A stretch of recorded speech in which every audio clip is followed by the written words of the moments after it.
muchísimo gusto a tres grandes compañeros y amigos, al periodista y escritor, el señor maestro José Reveles. ¿Cómo está, maestro Reveles? Bienvenido a Sin Censura.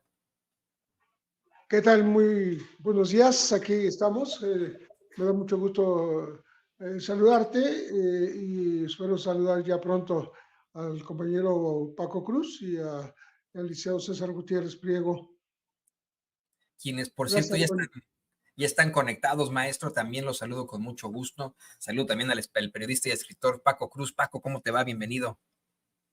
Toño, ¿cómo estás? Un abrazote para ti, para Pepe, que ya lo veo por ahí, pero seguramente ahí está el licenciado Gutiérrez Priego, así que un abrazote para los tres y aquí estamos, Toño, como todos los martes en esta mesa de seguridad.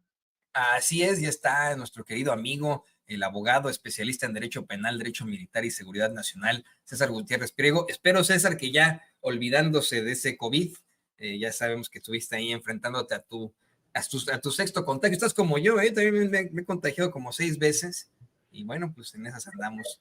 Bienvenido también tú, querido César. Gracias, Toño. Ya me toca calendario en cada época que toca COVID. La verdad, siempre con el placer y el privilegio de estar con Pepe y con Paco, a los cuales les mando un abrazo y un saludo fraterno. Y pues ya listos para darle. Creo que hay muchos temas, muchos muy relevantes, y me parece que la detención pactada del Mayo cada vez se está poniendo mucho más interesante, ¿no? Me parece que incluso por ahí pongo un tema sobre la mesa que me gustaría conocer la opinión de los compañeros. Yo creo que esto va a facilitar el hecho de que Genaro García Luna se termine convirtiendo en un testigo protegido del gobierno de los Estados Unidos, y que recordemos que él en diciembre ya cumpliría 5 años de haber sido detenido, tiempo que se cuenta en caso de llegar a un acuerdo para lo que sería la penalidad que se llegara a manejar. Y recordemos que estos acuerdos son de 5 a 15 años, entonces imagínate, podría convertirse en testigo protegido y a lo mejor salir de forma inmediata. Yo, fíjate que no estoy tan de acuerdo contigo, César. Estoy convencido de que Genaro García Luna responde a muchísimos intereses y como precisamente nos ha contado varias veces Paco y el maestro José Reveles, pues tiene una serie de expedientes por ahí en sus manos con los que podría afectar a mucha gente. Y al mismo tiempo, esta gente a la que podría afectar, bueno, tienen conocimiento de su familia. Entonces, a lo mejor por eso es que no ha dado su brazo a torcer. Sin embargo, los que sí están dando su brazo a torcer son algunos otros miembros del cártel de Sinaloa. Comencemos con eso, si les parece, y comenzamos con el maestro José Reveles. Hace unos momentos escuchábamos este audio en el que tanto el presidente López Obrador como la secretaria de Seguridad Pública, Rosa Isela Rodríguez, dan a conocer que ellos pues saben, por lo que les ha informado el gobierno de los Estados Unidos, que hubo una especie de acuerdo. Y al fin de la conferencia de prensa mañanera, justo antes de irse, reconoce Rosa Isela Rodríguez que el acuerdo se da entre el gobierno de los Estados Unidos y Ovidio Guzmán López, así como los hermanos Ovidio Guzmán López y Joaquín Guzmán López, para la entrega del señor Ismael El Mayo Zambada, quien desde el principio el presidente López Obrador dice que, bueno, mientras había discusiones con los hermanos Guzmán López, de pronto aparece el señor Zambada en el avión que llega a los Estados Unidos y en donde se da la entrega. Hasta ahí vamos bien, maestro. Usted también escuchó esto de que pues estaría reconociendo el gobierno de México algún tipo de intercambio entre el gobierno de los Estados Unidos y los hermanos Guzmán López. Sí, absolutamente. Lo que está informando el presidente y la secretaria Rosa Isela Rodríguez es que se propiciaron estas conversaciones o estos acuerdos entre gente que está dentro de la cárcel, obviamente estamos hablando de Ovidio, ¿no? Y gente que está afuera, que es su hermano de padre y madre, que es Joaquín Guzmán López. Y que esto habría llevado hasta la conclusión de esta entrega, de esta llevada del Mayo Zambada a los Estados Unidos. Esto no está comprometiendo exactamente la voluntad de pactar del propio Mayo, aunque la revista Proceso, Jesús Esquivel, afirma que sí, que el Mayo estuvo de acuerdo, varios años han estado conversando con él, y que al final eh, aceptó entregarse a los Estados Unidos. Otros hablan de su hijo Vicente Zambada Niebla, que está libre y que él tuvo un trato muy especial en el sentido de que no fue procesado, no fue sentenciado, solamente recibió una cárcel administrativa y por tanto, y ya está en libertad. Y por tanto, habría participado en este convencimiento con Ismael El Mayo Zambada. Todo esto nos da a entender que es un trabajo no de improviso, no de coyuntura, sino que viene de tiempo atrás, entre más de los Estados Unidos, gente que está en la cárcel, Ovidios en particular, gente que estuvo en la cárcel como Vicente Zambada y gente que estaba libre como como Joaquín Guzmán López. De tal manera que no están diciendo que haya participado en Mayo. Es muy probable que sí, que es lo que insinúa el reportaje de Proceso de Jesús Esquivel. De todas maneras, la información sigue siendo, para mí, todavía incompleta, en el sentido de hasta dónde las autoridades de los Estados Unidos intervinieron en estas negociaciones, estas pláticas de varios años y también hasta qué momento intervinieron, si ellos intervinieron estando todavía el Mayo en México, si ya andaban por aquí y habrían participado en la toma de la persona física para llevarla a los Estados Unidos, voluntaria o involuntariamente. Entonces, creo que poco a poco se van esclareciendo las cosas, no están del todo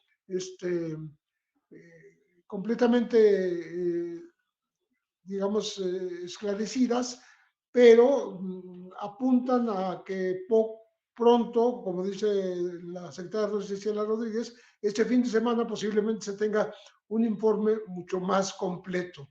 Yo añado aquí como un dato que no se está manejando en este video, que el vuelo no partió de Hermosillo, como se dijo en un principio, partió de Culiacán, de un lugar, una pista que se llama El Brilloso, que está a 30 kilómetros de Culiacán, que es un terreno habilitado para esta pista, ¿no? Y de ahí habría salido el avión que es un Beechcraft y no un Cessna, como se había dicho que salió de Hermosillo. Lo de Hermosillo parece más un señuelo, como que nos dijeron, salieron de Hermosillo y salió uno, llegaron tres y no se aclaró nada. No, llegó otro avión a Estados Unidos, simplemente. Eso falta por esclarecer, cómo se consiguió el avión, quién lo consiguió, quién lo pagó, se supone que tal vez los chapitos, ¿no? Pero salió de esta pista Brilloso del campo Lazareto. Entonces, eso está ya confirmado por las bitácoras mismas, el seguimiento del Beechcraft que llegó al Paso, Texas. Entonces, creo que habrá que esperar todavía más información, nos la están dando cuentagotas, ¿no? Obviamente, y por alguna razón que no está muy clara, el gobierno de Estados Unidos no ha proporcionado toda la información, como dice la secretaria Rosa Isela Rodríguez, no da la información que México quisiera, no le está dando satisfacción a esta necesidad de informar, porque si no participó no tiene ninguna información. Y reiteran que no participó ninguna autoridad mexicana en este operativo, ya sea de entrega voluntaria, pero la única certeza es que el Mayo está en Estados Unidos. No, y efectivamente, ¿no? Han sido muy, muy claros desde el principio, tanto el presidente como todo su gabinete, de que no participaron. Eso es hasta cierto punto ofensivo por parte del gobierno de los Estados Unidos. No quisiera englobar todo el gobierno de los Estados Unidos. Hablemos de las agencias. Le pido al equipo que nos grabe una agencia que tú conoces muy bien, querido Paco, que tú has exhibido una y otra vez, y que efectivamente, bueno, pues tiene una problemática directa y clara con el presidente López Obrador, la agencia antidrogas DEA. Por supuesto que hubiera sido muchísimo más propositivo que hubiera algún tipo de participación entre ambos gobiernos para la captura de líderes de cárteles, como es el caso de el señor Ismael Zambada, los hijos de Joaquín El Chapo Guzmán. Pero bueno, hoy los medios de comunicación corporativos, de la forma más lamentable, están manejando la idea de que a lo mejor hay algún tipo de preocupación por parte del presidente López Obrador y de su gobierno a que de alguna u otra forma estos miembros de alguna u otra forma estos miembros del crimen organizado hablen. El presidente ha sido muy, muy claro en que pues ellos pueden decir lo que quieran, ¿no? Y que él tiene las manos limpias. Desde la semana pasada se lo aclaraba al compañero corresponsal de La Jornada, se me fue su nombre, que quien también le hizo ese planteamiento, que tenía miedo su gobierno, tenía miedo él de que declarara el Mayo Zambada o los hijos del Chapo Guzmán. Creo que el que en todo caso tendría que tener miedo es Felipe Calderón, pero insistiendo en eso, sí da la impresión de que de alguna otra forma pues están en algún tipo de enfrentamiento entre el gobierno de México, y no me atrevo a decir el gobierno de Estados Unidos, y la DEA, ¿no? Toño, fíjate, bueno, yo no veo enfrentamiento, sí veo una descortesía abierta, es una descortesía tantos días después de mira, ya ni siquiera digo la captura, porque al principio, el primer día yo manejé más una pregunta, ¿fue o una entrega pactada o una traición? Hoy, bueno, Jesús Esquivel habla de una rendición pactada, habla de negociaciones que nosotros habíamos dicho, por lo menos 4 años había el Mayo negociado, los Chapitos habían negociado con las autoridades de Estados Unidos. Lo que dice hoy, por ejemplo, Jesús Esquivel, que un reportero que conozco hace 1000 años, que hemos sido algunos amigos en algún momento, y que es un reportero que de verdad respeto porque trabajamos juntos en algún momento dado, y sé lo minucioso que es, cómo se mete a su trabajo. Él habla de una rendición pactada y habla incluso de que cuando llega el Mayo Zambada, saluda a cada uno de manos y les dice, ya llegué, ya llegué. Yo no tengo duda de que sea una especie de eso, de entrega pactada, sobre todo cuando sabemos que el Vicentillo está libre y que él pudo contarle a su papá todo lo que pasaba en esta especie de rendiciones pactadas que pueden llevar al Mayo a convertirse en un testigo protegido. ¿Es posible que sea eso? Es todo posible. Todo es posible. ¿Por qué? Porque no hay huecos en la información, hay boquetes, mira, hay lagunas, pero del tamaño del mundo. ¿Y por qué hay esas lagunas? Bueno, porque Estados Unidos tiene sus intereses, tiene en sus manos de una forma u otra al capo más buscado del mundo. Tiene al capo que controlaba el cártel más poderoso en el mundo. ¿Qué le interesa a Estados Unidos? Aquí lo hemos dicho en varias ocasiones. ¿Qué le interesa? Dos cosas: dinero. El Vicentillo, en los acuerdos que tuvo, se comprometió a entregarle o reintegrarle a Estados Unidos 1.300 millones de dólares. Imagínate el dinero que tiene el Mayo Zambada. Se habla hasta de 16,000 millones de dólares. ¿Cuánto dinero tenemos? Nunca lo vamos a saber porque nunca sabemos a dónde está el dinero. Quienes lo tienen, quienes saben, son las autoridades de Estados Unidos que controlan el sistema bancario internacional. El Vicentillo ha dicho que su padre se encontraba en contacto con las autoridades estadounidenses, así que no dudo que sea una entrega pactada. Hay todo, pero claro, mientras no sepamos todo, va a haber esas lagunas, esos boquetes informativos. Y hay que recordar, el Mayo tiene 76 años de edad, casi 77, está enfermo, ¿sí? Se habla incluso de cáncer. Entonces, hay todos los elementos para advertir que puede ser una entrega pactada, una rendición pactada. Y también hay elementos para advertir que es un personaje que por la calidad de información que tiene, puede negociar abiertamente con Estados Unidos. Si el Vicentillo está libre, imagínate la calidad de información que tiene el Mayo Zambada que opera ya como capo después de 1993, 94, es decir, con Carlos Salinas de Gortari, con Ernesto Zedillo Ponce de León, Calderón, Vicente Fox, Calderón, no se diga, con Peña Nieto, es decir, tienen mucha información, van a especular, pues sí, mira, todo mundo va a especular, todo mundo va a especular. ¿Por qué? Pues porque cada uno atiende a intereses diversos. Por ejemplo, si uno puede leer a Raimundo Riva Palacio. ¿Y quién es Raimundo Riva Palacio con todas las versiones que tiene? Es la voz de Genaro García Luna. Uno puede leer o seguir o escuchar a Loret de Mola. ¿Quién es Loret de Mola? Pues es la voz de García Luna. Ellos eran sus voceros, no oficiales, no formales, pero Loret de Mola y Raimundo Riva Palacio eran sus voceros, ¿va? Yo así lo consigno en García Luna, el Señor de la Muerte. Eran voceros, tenían grupos de agentes de inteligencia a su servicio, entregándoles información. Hay otros que también trabajaron en el CISEN, trabajaron en gobernación y que estuvieron en contacto. Así que cada uno va a escribir una narrativa según sus intereses. ¿Qué narrativa se va a imponer? Solo la de la verdad.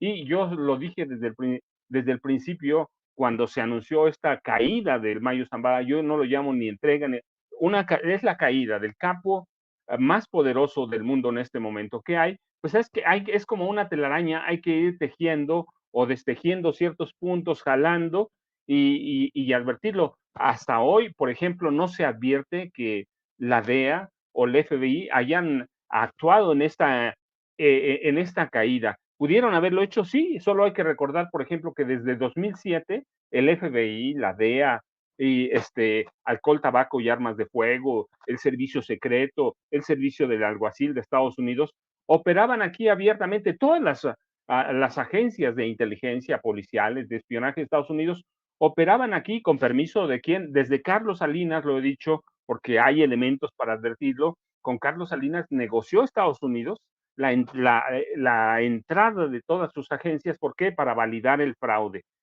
para reconocer a Carlos Salinas como presidente. Lo mismo hicieron en el gobierno en la elección de 2006.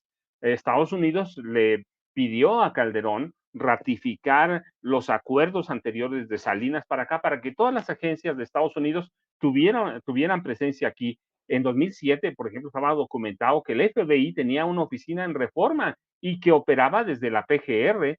Así que hay todas las posibilidades.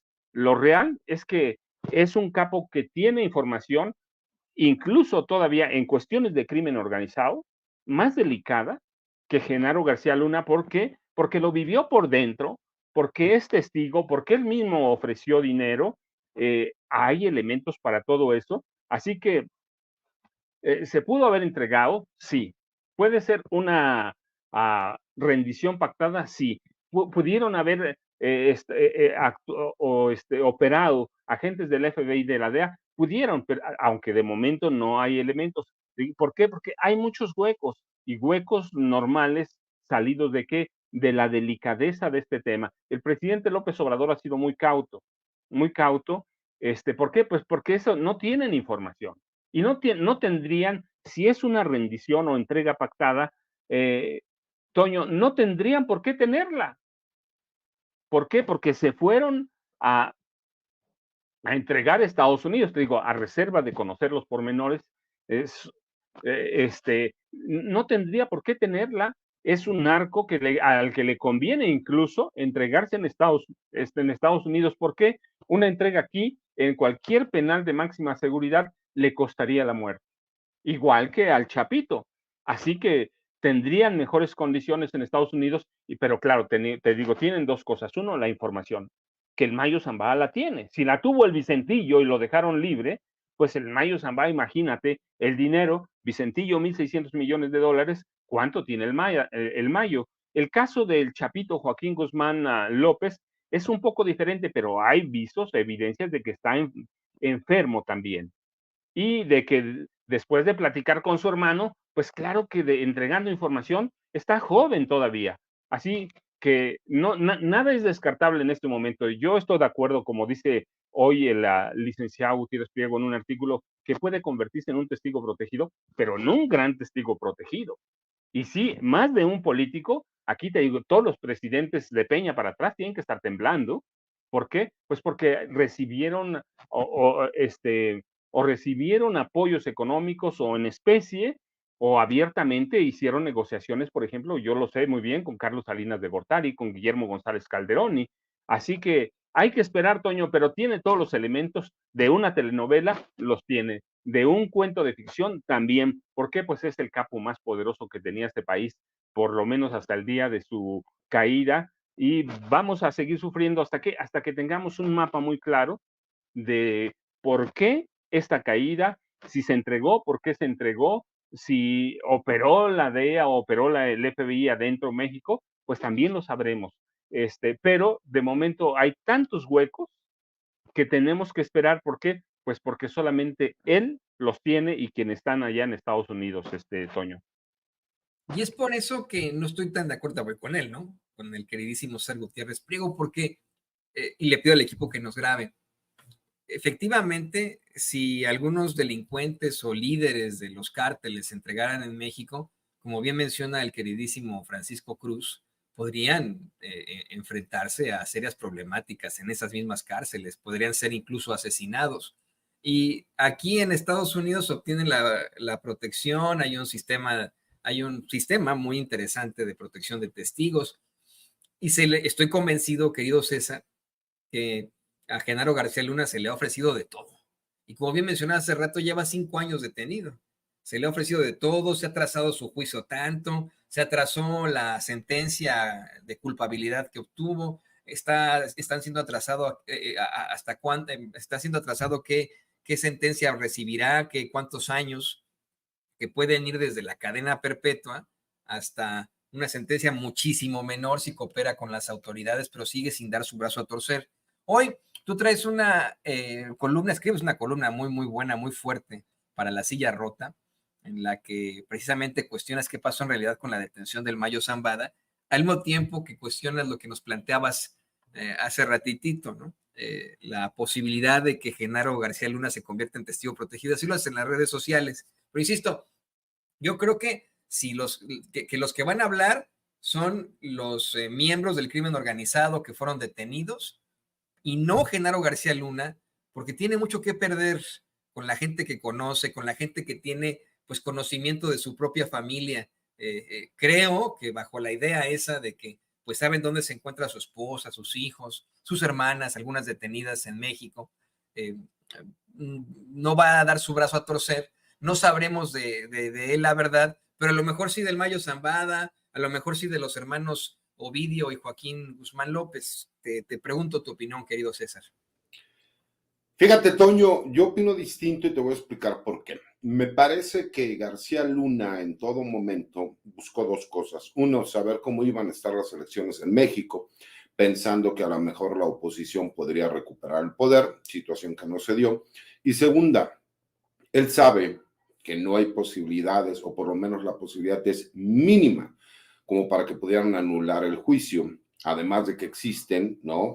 Otras acusaciones y pruebas que se ofrecieron cuando él trató por medio de un complot, acallar posibles testigos que iban a declarar en su contra, con este trabajo que hizo el FBI y con un supuesto miembro de la mafia rusa que supuestamente contactó para, en este caso, buscar el trabajo de un asesino a sueldo para acallar a posibles testigos. Pero ¿por qué te comento esta parte, mi querido Toño? Fíjate, el círculo se va cerrando en todos los aspectos. Como bien lo dice Pepe y Paco, no tenemos la certeza, pero lo que sí podemos sacar es, mediante el análisis, entender que para mí fue una detención pactada, porque incluso ya existen los videos en donde se ve que llegan y saludan de mano a estos agentes del FBI y de la DEA cuando se entregan. No, hemos ido desmenuzando cómo se fue dando la información. Me parece que uno de los hechos más claros es no entra a los Estados Unidos un avión que no esté identificado, que esté violando el espacio aéreo de los Estados Unidos si no tuvieran conocimiento previo a las autoridades, ¿no? Y me parece que ese punto, como bien lo comenta Paco, es muy importante. ¿Por qué? Porque imagínate, si ellos ya no supieran que en ese avión iba Joaquín Guzmán López y el Mayo Zambada, pues obviamente le hubieran permitido que el avión hubiera podido ingresar a espacio aéreo norteamericano. Eso es en primer lugar. En segundo lugar, porque yo sí creo que esto refuerza el hecho de que García Luna pueda ya convertirse, ahora sí ya con todas las piezas cerrándose en testigo protegido, porque la realidad, mi querido Toño, es si él llegara a tomar esta decisión, hay que recordar, su esposa sí tiene dinero como para poder estar protegida, poderse mover del país, llevarse a su familia más cercana. Simple y sencillamente porque recordemos que en México un juzgado federal le otorgó un amparo en contra del aseguramiento que tenía la Unidad de Inteligencia Financiera, porque la Fiscalía General de la República nunca solicitó a un juez federal el aseguramiento de esas cuentas por medio de una carpeta de investigación. Y por supuesto, pues estamos hablando de cantidades de dinero multimillonarias, estamos hablando de miles de millones de pesos. Con esas posibilidades económicas, pues por supuesto que ellos tendrían la posibilidad de estar en un lugar en donde no fuera de fácil acceso. Eso en primer lugar. En segundo lugar, imagínate tú, y hay que recordar, no como el Vicentillo en el juicio del Chapo Guzmán señaló a diferentes políticos, empresarios, marinos, militares, que recibieron dinero y sobornos por parte del cártel de Sinaloa. Y que a su vez también señaló que su padre en su momento le había pagado dinero a quien era el secretario de Seguridad Pública Federal, a Genaro García Luna. Incluso dentro de este mismo juicio señala en la audiencia pública que él, cuando fue detenido, agentes de la DEA lo contactan por medio de una llamada telefónica con su señor padre, lo cual demuestra que por lo menos sí tenía contacto los agentes de la DEA desde aquel entonces con el Mayo Zambada.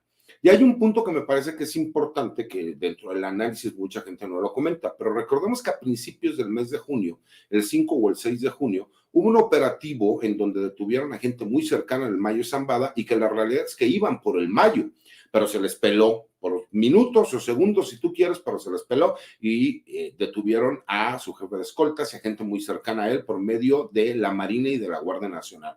Significa que también tal vez esos pactos que él tenía con ciertos políticos en el estado de Sinaloa o incluso a nivel federal, no lo sé, y esos pactos de impunidad que pudo haber tenido se pudieron haber acabado y que a su vez él también, pues con el estado físico en el que se encuentra, con enfermedades crónicas degenerativas que nosotros no teníamos conocimiento, pero que la DEA fue mencionando a lo largo de los años, ¿no? Pues te demuestra que por lo menos sí tenían conocimiento y sí tenían la forma de contacto de saber qué es lo que sucedía con este personaje, que aparte tal vez es el último gran don de las drogas, ¿no? No solo en México, sino a nivel mundial. Y como bien lo comentan los compañeros, del cártel de las drogas más poderoso del mundo, no de México, del mundo. ¿Cuál ha sido la problemática desde hace muchísimos años y décadas? Que en México tenemos a dos de los grupos criminales más poderosos del mundo y que además están peleando cada metro de nuestro país, ¿no? Porque ahora el control es territorial más que de las rutas, como era a lo mejor en los 70s, 80s y 90s, y que ahora obviamente el crimen organizado pues, se encarga de todos los negocios que genera el crimen, ¿no? Y por eso ahora vemos que existe extorsión, cobro de piso, huachicoleo, extorsiones telefónicas, fraudes cibernéticos, etcétera, etcétera, etcétera. Porque las organizaciones criminales lo que hicieron fue acaparar el mercado del crimen, no solo a nivel nacional, sino a nivel internacional. Y esto, pues, por supuesto que le ha creado una grave problemática a los diferentes gobiernos y en específico al gobierno de México.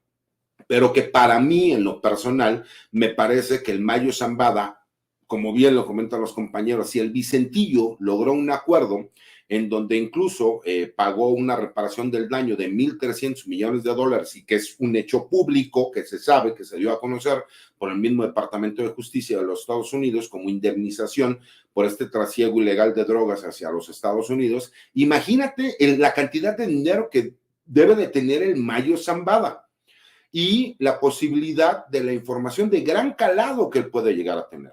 Porque aquí estamos hablando de que ya involucraron supuestamente dentro de estas teorías al gobernador del estado de Sinaloa, al que era el rector de la Universidad de Sinaloa, que se menciona que pudo haber estado involucrado en esta supuesta reunión que se iba a llevar a cabo. Seguimos sin tener toda la información, pero lo que sí queda claro es que era poco probable que el Mayo Zambada fuera llevado hacia los Estados Unidos contra su voluntad y que nosotros no viéramos los reacomodos que se pudieran llevar en las tres facciones más grandes e importantes del cártel del Pacífico, que lo conocemos como el cártel de Sinaloa. Porque recordemos lo que pasó en su momento con el Mochomo, cuando sucede la traición del Chapo para con los Beltrán Leiva.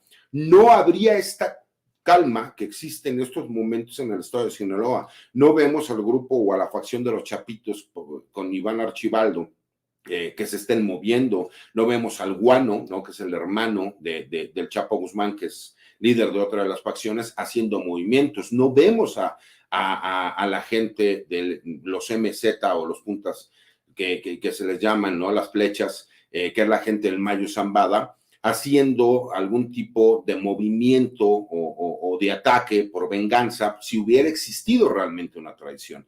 Vimos incluso al abogado de la familia Guzmán Loera salir a decir primero que habían secuestrado al Mayo Zambada y posteriormente a publicar una carta en donde sus clientes le dicen que existe una excelente relación y que esto fue pactado.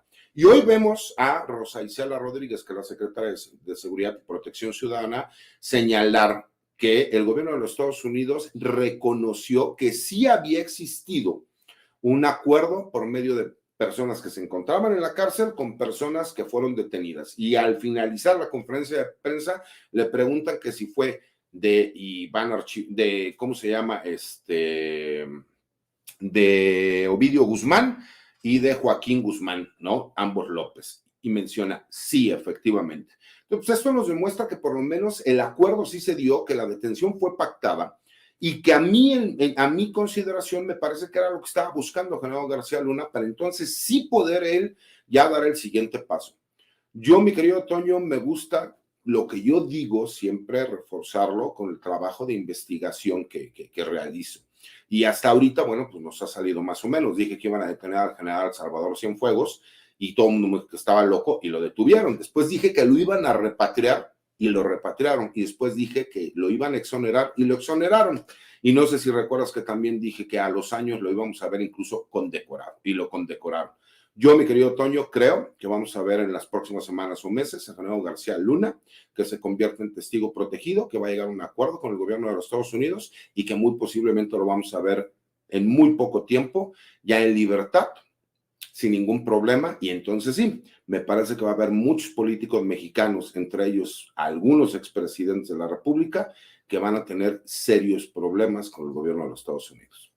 A mí me parece que ese es un arma de doble filo porque si bien es cierto, como bien mencionas, muchos políticos tendrían muchos problemas que enfrentar, empezando por Felipe Calderón, quien fue su jefe.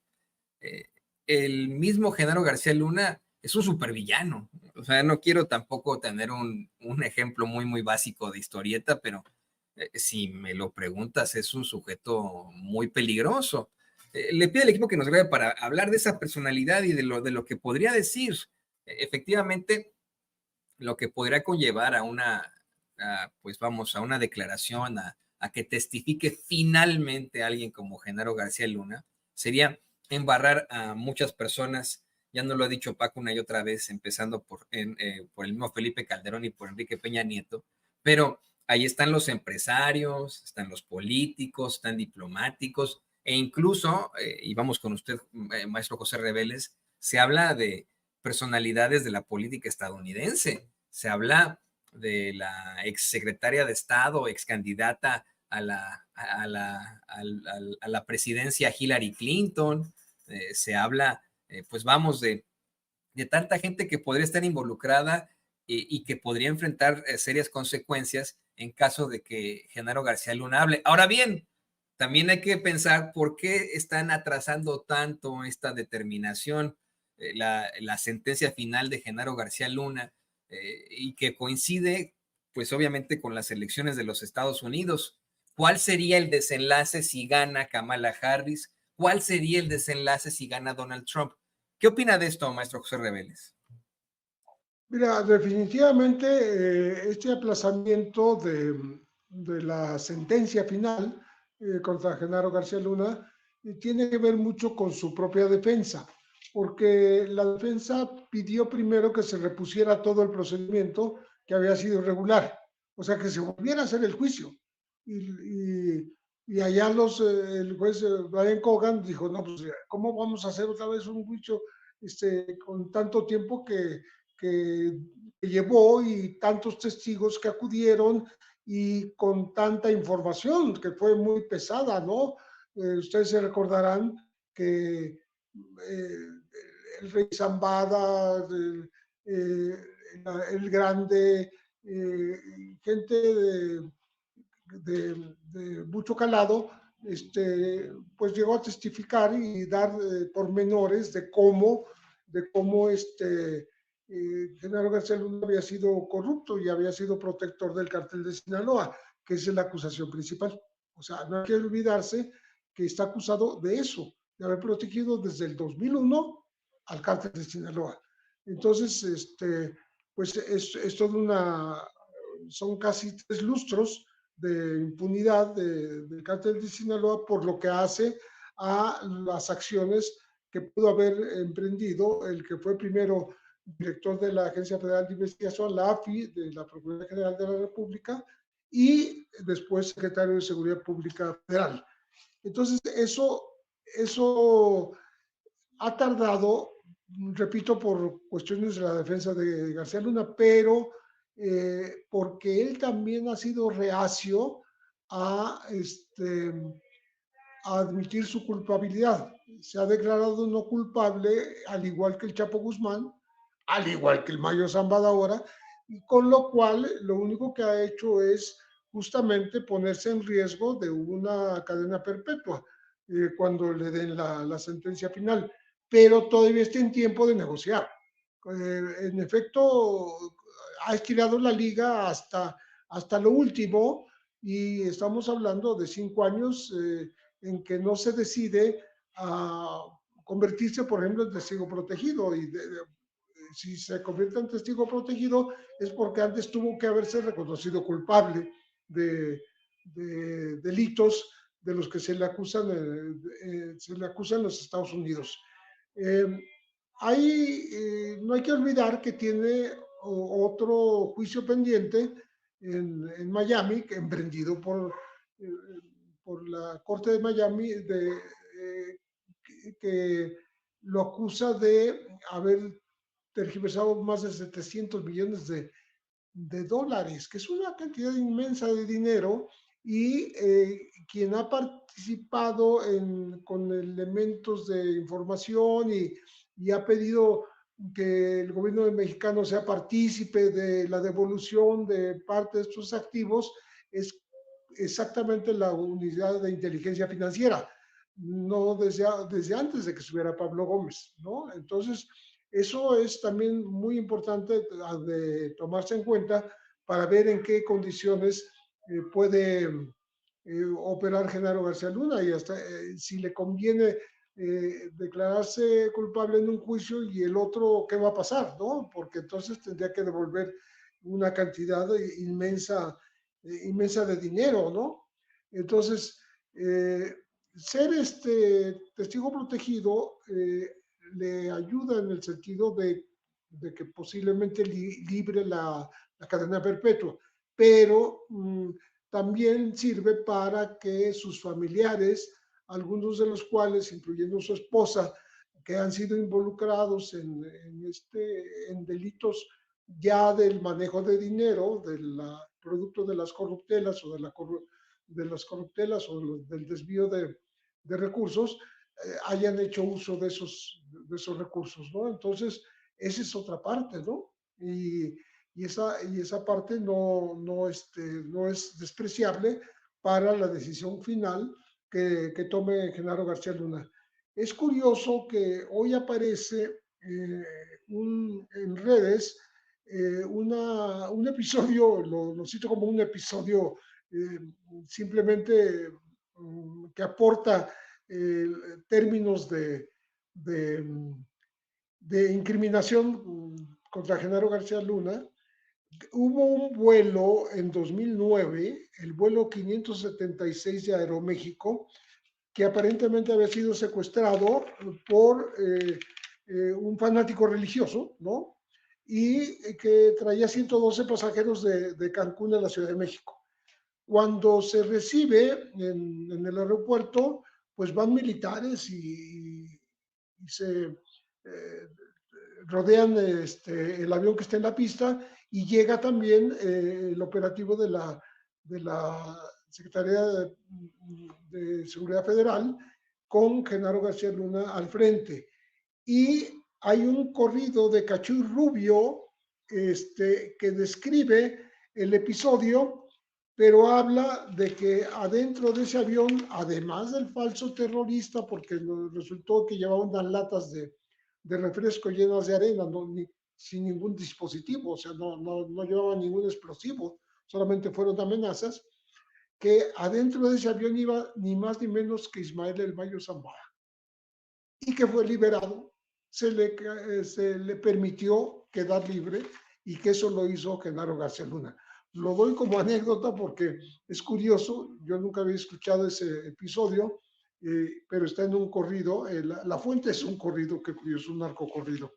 Pero bueno, en Estados Unidos es posible que alguien como Genaro García Luna, con acusaciones muy fuertes, como es el haber puesto toda la fuerza del Estado mexicano y los recursos del Estado mexicano y los policías que estaban bajo su mando, que eran 40,000 federales, al servicio de un grupo delincuencial que es el Cártel del Pacífico de Sinaloa, pueda negociar que habiendo hecho eso y habiéndolo permitido desde un puesto gubernamental muy importante, pues pueda decir ahora, bueno, ok, yo lo hice, pero voy a ser un testigo protegido y voy a dar información que se me requiera.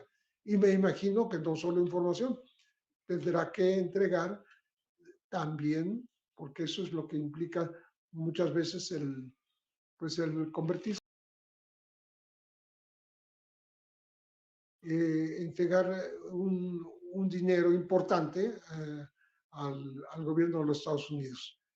Hace rato se mencionaba lo de lo que entregó el Vicentillo, cerca de 1,300 millones de dólares. Imagínense, cuando se decía que el Chapo tenía 1,000, ¿no? Y lo curioso es que ya se dijo en el caso del Mayo Zambada, la misma cantidad que dicen que le iban a quitar al Chapo Guzmán, que eran 14,000 millones de dólares. Pues no sé cómo lo van a hacer, porque no lo hicieron con el Chapo, y a ver si ahora sí lo hacen con el Mayo, ¿no? Entonces, todo esto tiene que ver con el modus operandi de la justicia de los Estados Unidos, que se cobra este tipo de impuesto, vamos a decirlo así, o multa, o decomiso, a partir de un cálculo que tienen sobre lo que representó el negocio del tráfico de drogas durante tantos años. Sí, es muy particular esta forma en la que se obtiene justicia mediante de forma económica, ¿no? Interesante. Y esto que nos platica, maestro del corrido, no tiene precedentes, es muy interesante también. Vamos a estarlo documentando por ahí. Y le pido al equipo que nos vea para también preguntarte a ti, Paco, pues todos estos asegúnes ante precisamente una declaratoria de alguien como Genaro García Luna, en mi opinión, la peligrosidad que representaría tener este sujeto, pues con algún acuerdo a la fiscalía.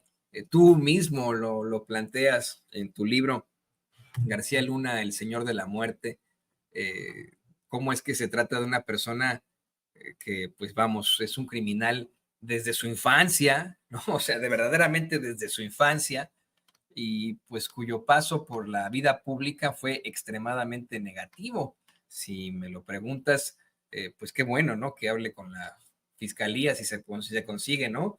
Que exhiba a políticos, a empresarios y a otros criminales, pero en algún momento que obtenga una sentencia menor de 20, 15 años, con todo y que tiene ya sus 50 y tantos, pues de todas formas podría representar en algún tipo de riesgo para, perdón que sea tan exagerado, pero para la humanidad, hablando del personaje. ¿Qué opinas de esto, Paco? Mira, Toño, primero déjame hacer dos cosas.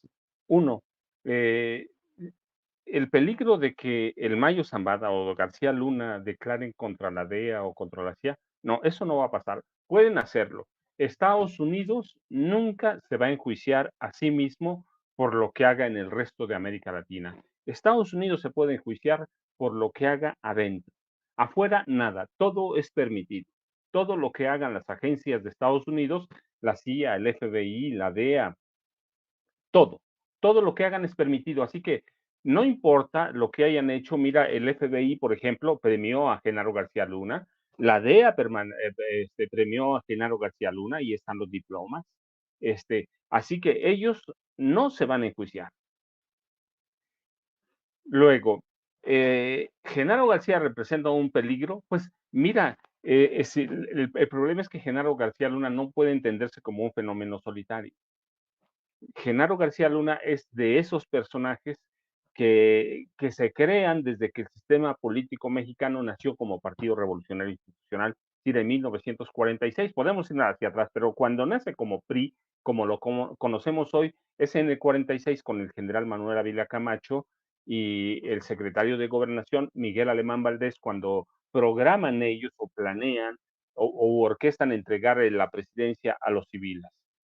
¿Sí? Y ese sistema político nace creando monstruos que sirven para cubrir la cara de ciertos políticos o de hacer trabajo sucio que los presidentes de la República se niegan a hacer. O lo hacen, pero a través de terceros y ellos mantienen las manos limpias. El caso de José López Portillo, pues tenía aquí en Arturo Durazo Moreno, el negro, que se lo advierten las autoridades de Estados Unidos, le dicen, oye, pero ese tipo es un narco, ese tipo es un criminal de carrera. Y López Portillo los convence, si es cierto, pero es el tipo que va a acabar con la guerrilla y con el comunismo en este país, con los terroristas en este país. Así que Estados Unidos lo permite.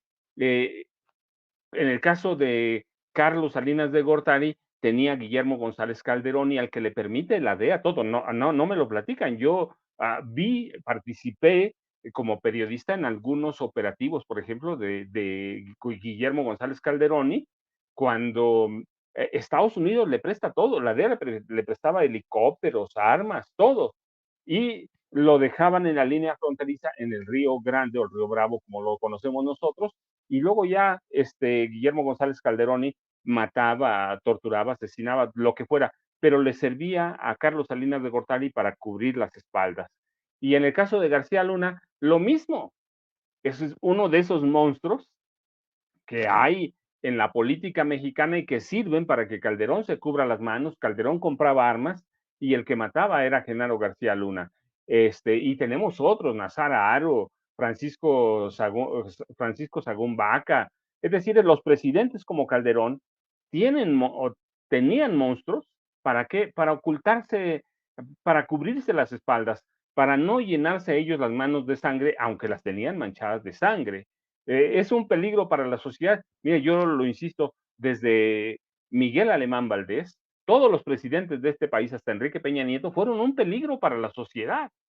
¿Cuánto robaban o cuánto robó cada uno de esos presidentes o permitió la corrupción? Y siempre hemos tenido pruebas, pero nunca se iba a juzgar a nadie. ¿Por qué? Porque el presidente en turno, había una especie de regla no escrita de que el presidente en turno no juzgaba a sus antecesores.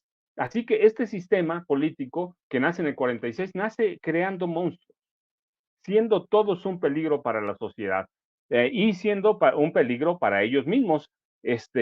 Lo decía el licenciado Gutiérrez Priego, mira, ¿qué pasaría si Genaro García Luna se convierte en testigo protegido? Pues el primer implicado es Felipe Calderón Hinojosa. Ahora yo digo, también deben tener mucho cuidado, estos monstruos o testigos protegidos o estos monstruos como Genaro García Luna. ¿Por qué? Yo lo he platicado, lo he documentado porque lo viví. El caso de Guillermo González Calderoni, Estados Unidos lo aceptó como un testigo cooperante, pero lo protegía, tenía seguridad, tenía todo, tenía una dirección oculta, aunque nunca le cambiaron el nombre, por eso no era testigo protegido, sino testigo cooperante. Les entregó dinero del narco y eventualmente el alguacil de Estados Unidos o la oficina del alguacil se descuidó, Guillermo González Calderón y se descuidó y lo mataron en McAllen, discúlpame, en McAllen, en Texas, lo cazaron, lo mataron. Bueno, pues ese es el destino que enfrentan muchos testigos protegidos, muchos testigos cooperantes que Estados Unidos no los puede proteger para toda la vida. Y mira el caso de González Calderoni, era soltero, estaba solo. El caso de García Luna es todavía mucho más delicado. ¿Por qué? Tiene una esposa, tiene 2 hijos, una hija mujer, un hijo varón que es el primogénito, tiene mucho que perder. Así que sí, seguramente estaban esperando a petición del abogado o estaban esperando los tiempos políticos, pero los tiempos políticos ya le dieron espalda.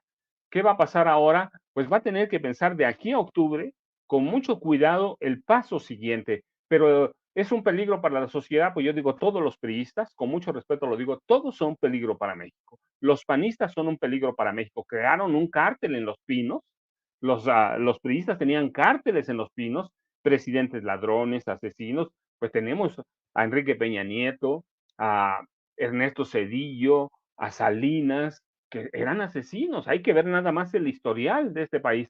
Así que García Luna es un peligro como los narcos, como los capos, como todos los presidentes asesinos, pero son personajes que le sirven al sistema. ¿Qué va a pasar? Pues Genaro García Luna lo va a tener que pensar muy bien lo que va a ser el destino de los testigos protegidos. No siempre es una novela rosa. Además tiene el juicio pendiente ciertamente en Miami por 750 millones de dólares más o menos.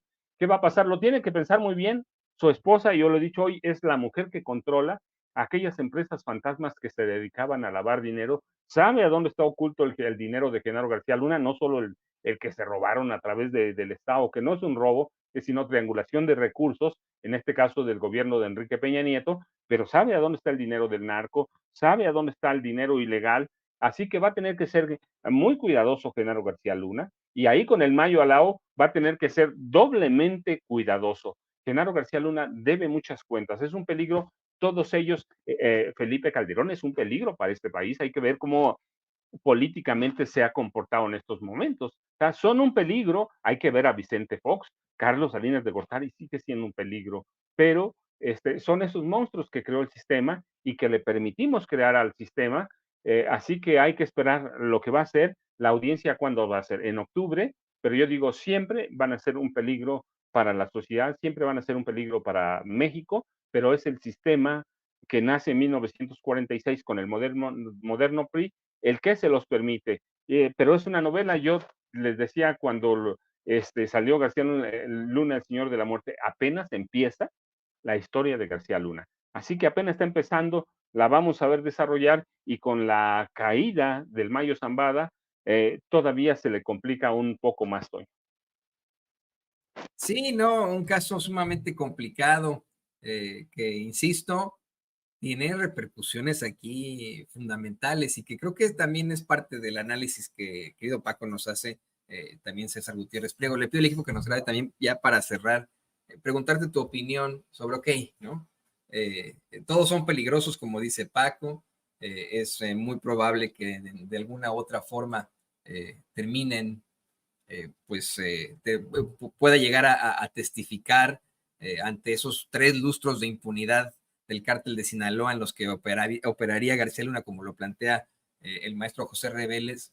Pero no solamente, insisto yo, habría repercusiones en México. Yo creo que esta negativa también de Genaro García Luna de hablar es que podría embarrar, insisto, a altas esferas, podría embarrar a personajes como la misma Hillary Clinton y en una de esas, querido César, pues hasta al mismo presidente Obama, pues fue en ese término, en ese gobierno en el que operó también Genaro García Luna. ¿Qué opinas de esto, César?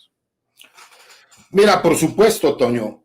Hay que recordar que incluso por ahí hemos escuchado diferentes versiones, ¿no? De algunos geopolíticos que mencionan que incluso hay algunos narcotraficantes autorizados por el gobierno de los Estados Unidos para realizar estos trabajos, y por ahí se menciona algún familiar directo de los Clinton. Pero recordemos que hay delitos por acción y hay delitos por omisión, ¿no, mi querido Toño? Y a los años nos vamos enterando. Sabemos que desde los tiempos de Ronald Reagan se trabajó de forma directa entre la CIA y los narcotraficantes mexicanos, en específico con Caro Quintero, con Rafael Caro Quintero, para apoyar a los contras en Nicaragua. Pero ahora también sabemos que dentro de esas negociaciones también estuvo Ismael El Mayo Zambada. Entonces, me parece poco probable que si estuvo trabajando durante tantos años con el gobierno de los Estados Unidos, no haya existido por ahí algún tipo de relación para que se pudiera dar este pacto, ¿no? Porque además hay que entender y hay que reconocer una situación que pasa en México. No va a cambiar la forma de pensar que pueden tener los mexicanos de él. Posiblemente, a lo mejor la gente cercana o los grupos criminales podrán verlo como una decepción, quien era el último gran don, ¿no? Y que siempre fue respetado porque era una persona exageradamente hábil, inteligente y astuta, como para no haber pisado nunca una prisión, que de repente terminara entregándose al gobierno de los Estados Unidos. Pero tal vez para los últimos días, meses o años que le queden de vida, es la mejor negociación que puede llevar a cabo, porque simple y sencillamente podría terminar teniendo una vida pues medianamente razonablemente cómoda si llegara a un acuerdo con el gobierno de los Estados Unidos. ¿Y por qué hablo de todo este esquema? Bien lo mencionaba Paco, ¿no? Y Pepe. En México nosotros sabemos que el narcotráfico ha llegado hasta la presidencia de la República desde los tiempos, pues por lo menos de Salinas de Gortari, con Ernesto Zedillo, ¿no? Pues Vicente Fox también se vería involucrado si García Luna terminaría siendo un testigo protegido, porque recordemos que pues el AFI se crea en los tiempos de Vicente Fox y que Genaro García Luna desde ahí ya era el hombre fuerte de la seguridad en el país. Y cómo se fue dando hasta tener el control total de poder en el sexenio de Felipe Calderón, y cómo todavía esos tentáculos alcanzaron para que en el sexenio de Enrique Peña Nieto él dejara a las personas que él quería para que estuvieran en lugares y puestos estratégicos para por lo menos él seguir teniendo contratos en cuestiones de seguridad, los cuales pues obviamente eran contratos que se firmaron de forma ilegal, y por eso está esta famosa demanda que presenta el gobierno de México en Florida por toda esta sustracción ilegal de fondos, ¿no?, multimillonarios que hubo, independientemente del asunto de carácter criminal que exista, hay una demanda por parte del gobierno mexicano. Entonces, me parece que se van cerrando el círculo, y por eso creo, ¿no?, también el hecho de que el gobierno de los Estados Unidos, hay que reconocer que acostumbrado a hacer lo que quería en México, porque efectivamente desde los tiempos de Salinas de Gortari, hay que recordar que anteriormente en el tiempo de Miguel de la Madrid, López Portillo, Luis Echeverría, todos los demás expresidentes de México, estaba prohibido que existieran relaciones de un gobierno extranjero con el gobierno mexicano. Pero a raíz del Tratado de Libre Comercio, obviamente Salinas le abre las puertas al gobierno de los Estados Unidos para que puedan trabajar en México, al grado de que incluso en el sexenio de Enrique Peña Nieto, recordemos que se autorizó de forma legal que los agentes de la DEA, de la CIA, del ICE, que operaban en México, pudieran tener portación de arma de fuego, situación nunca antes vista, derivado de lo que sucedió en su momento allá en el estado de Morelos, cuando supuestamente habían querido matar a unos elementos de la Policía Federal por otros elementos de la Policía Federal, y que llevaban a una persona que se sabe era un agente de la DEA.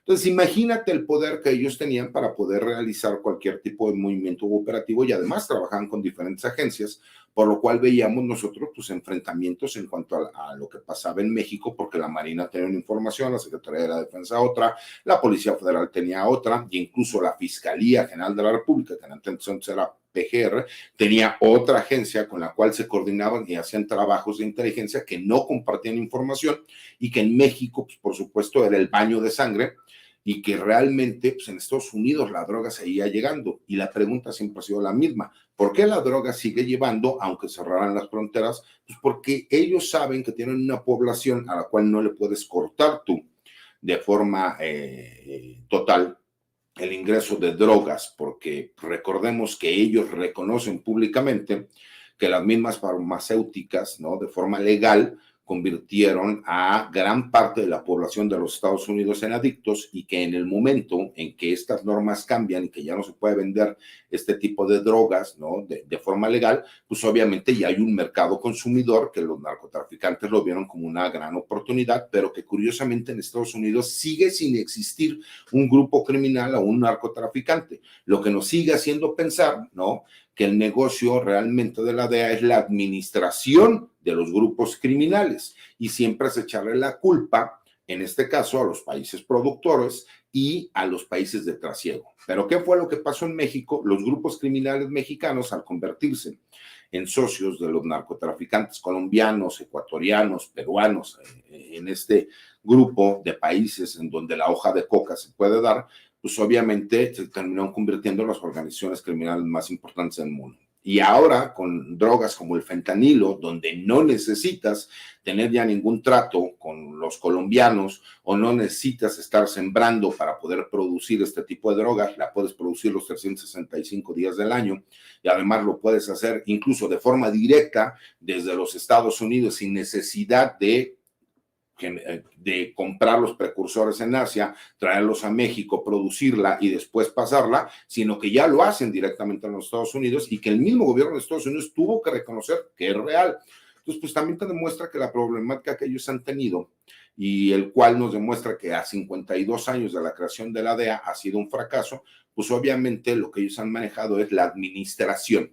Pero como todo negocio en donde se administra, pues necesitas tener culpables. Y qué mejor que tener culpables a tus vecinos como en México, porque ya no pueden manipular ni hacer todo lo que estuvieron haciendo. Y también esto sirve mucho para las narrativas que vemos de diferentes periodistas, ¿no? Que incluso en su vocero fueron voceros de Genaro García Luna, como bien lo dice Paco y Pepe, ¿no? Y que ahora vemos que quieren salir, ¿no? A darse golpes de pecho y hacer señalamientos que son carentes de toda realidad, pero que lo único que demuestran es que los intereses que ellos han tenido es que vea quien puede llegar a ser un testigo protegido, como García Luna, pues que ellos no los han dado la espalda y que aquí siguen férreamente defendiendo sus intereses. Porque tú crees que si llegaran a un acuerdo y por ahí saliera que había un periodista mexicano o algún medio de comunicación mexicano que recibía dinero proveniente del tráfico de drogas para crearle toda una campaña positiva de medios a García Luna, no tendría algún tipo de responsabilidad legal, ya independientemente de lo ético, y me parece que eso es lo que están haciendo, mi querido Toño, cubrirse las espaldas. Y bueno, pues aprovechar, agradecerles, yo me tengo que retirar, pero siempre es un placer estar contigo, Toño, con Pepe, con Paco, me encanta siempre la sapiencia que tienen, lo saben, yo los veía desde que era muy joven, me encantaba leer la revista Proceso, y la verdad es que para mí siempre es un lujo y un privilegio poder estar con ustedes, les mando un abrazo fuerte y agradezco a todas las personas ahí en el chat que me dicen que les den el número de la lotería. Todavía no tengo el don de la clarividencia, lo que sí tengo son datos, ¿no? Y los datos, que tengo, pues obviamente los comparto con la gente, los escribo en las columnas y hasta ahorita pues hemos tenido la certeza de que lo que publicamos ha salido siempre correcto. Les mando un abrazo y que tengan un excelente día. Pues muchísimas gracias, querido César. Aprovechando, compártenos tus redes sociales para que la gente se ponga en contacto contigo. Claro que sí, lo que yo manejo personalmente en mi cuenta de X, anteriormente Twitter, que es @CésarGutiPrim. Últimamente no he hecho videocolumnas, empezaré a hacer algunas videocolumnas de varios temas. Ya sabes, estuve enfermo del COVID y he tenido algunas cuestiones de carácter laboral y personal complicadas, lo cual no me ha dado mucho tiempo, pero estaremos por ahí ya también subiendo videocolumnas en el blog de Información Militar y Seguridad Nacional Campo Marte y en mi página de YouTube como César Gutiérrez Priego. Bueno, pues ahí tiene a nuestro queridísimo amigo César Gutiérrez Priego, ya lo conoce usted, especialista en Derecho Penal, Derecho Militar y Seguridad Nacional. Vamos de atrás para adelante, Paco, por favor, también compártenos tus redes sociales para que la gente se ponga en contacto contigo. Toño, pues yo te dejo un abrazote, sé que te vas por cuestiones a familiares te vas una semana, así que mañana temprano, para que lo sepa la gente de una vez, estaremos ahí, pero te dejo un abrazote, que te vaya muy bien. Nos veremos seguramente el próximo miércoles. Sé que también estarás pendiente de tu espacio porque es tuyo. Y a Pepe un abrazote también, al licenciado Gutiérrez Priego, ya fue, sé que tiene que chambear, pero un abrazote. Y pásala bien, Toño. Yo ya sabes, @Paco Cruz Jiménez en X, antes Twitter, y Francisco Cruz Jiménez en Facebook. No sabe usted, querido público consentidor, lo honrado que me siento de que uno de los mejores periodistas que el mundo tiene, el queridísimo Francisco Cruz, vaya a ser quien me sustituya estos días que estaré ausente por cuestiones familiares. Muchas gracias, Paco. Ahí tiene usted a Francisco Cruz. Y por supuesto, despido con mucho gusto al maestro José Reveles, otro de los más grandes periodistas que este planeta ha tenido en estos momentos, que tiene en estos momentos. Él no tiene redes sociales, pero pues por supuesto siempre estamos pendientes de sus planteamientos aquí en Sin Censura, en otras redes sociales, en otros medios de comunicación independientes y por supuesto de sus libros. Maestro, muchísimas gracias también a usted por su... Muchísimas gracias a ti y gracias por toda la compañía de cada semana con Paco y César. Un abrazo. Un abrazo también para el maestro José Reveles aquí en Sin Censura. Muchas gracias y fíjese lo preocupante